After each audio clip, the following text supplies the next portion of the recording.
नमस्ते, प्रणाम। मैं हूँ आपकी वंदना। स्वागत करती हूँ फ्रेंड्स मीरा दीदी के चैनल मीरा लोकगीत के चैनल पे आप सभी का स्वागत है। फ्रेंड, आप लोग से रिक्वेस्ट है, मीरा दीदी के चैनल को सपोर्ट करिए, अपना ढेर सारा प्यारा आशीर्वाद दीजिए। उनका 1 साल पूरा होने वाला है, वॉच टाइम नहीं बढ़ रहा है, तो प्लीज़ इस चैनल को फुल सपोर्ट करिएगा, अपना ढेर सारा प्यारा आशीर्वाद दीजिएगा। जैसे सबको सपोर्ट कर रहे हैं वैसे इस पर भी अपना प्यार दुलार आशीर्वाद दीजिएगा।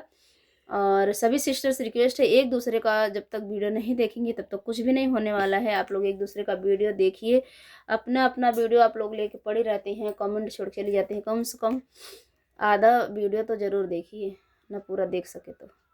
आइए, मेरा दीदी के चैनल पे एक प्यारा सा गीत सुना रहे हैं, कैसे लगेगा? नाच गीत, चुटकुल्ला नाच गीत है फ्रेंड। बुढ़ऊ और पतोहे के, बुढ़ऊ दादा और पतोहे के गीत, बहुत ही सुंदर चुटकुल्ला गीत है।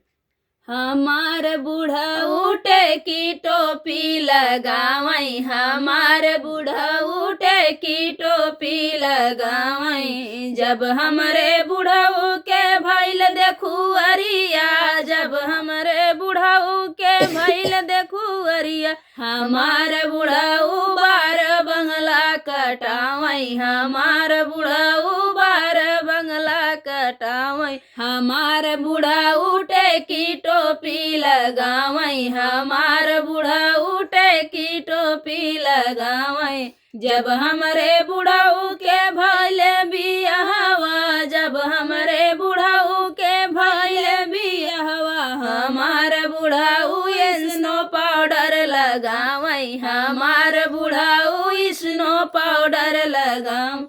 हमार बुढ़ऊ की टोपी लगावई, हमार बुढ़ऊ की टोपी लगावई। जब हमरे बुढ़ऊ के उतरी दुल्हनिया, जब हमरे बुढ़ऊ के उतरी दुल्हनिया। हमार बुढ़ऊ बाहर भीतर लगावई, हमार बुढ़ऊ बाहर भीतर लगावई। हमार बुढ़ऊ की टोपी लगावई, हमार बुढ़ऊ की टोपी लगावई।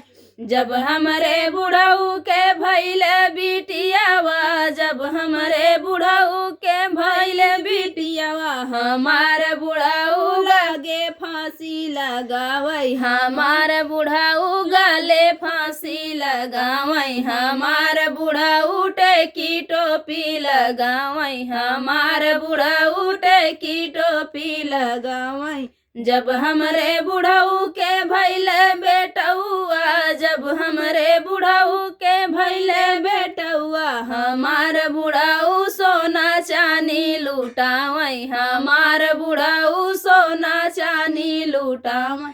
हमार बुढ़ऊ की टोपी लगावई, हमार बुढ़ऊ की टोपी लगावई।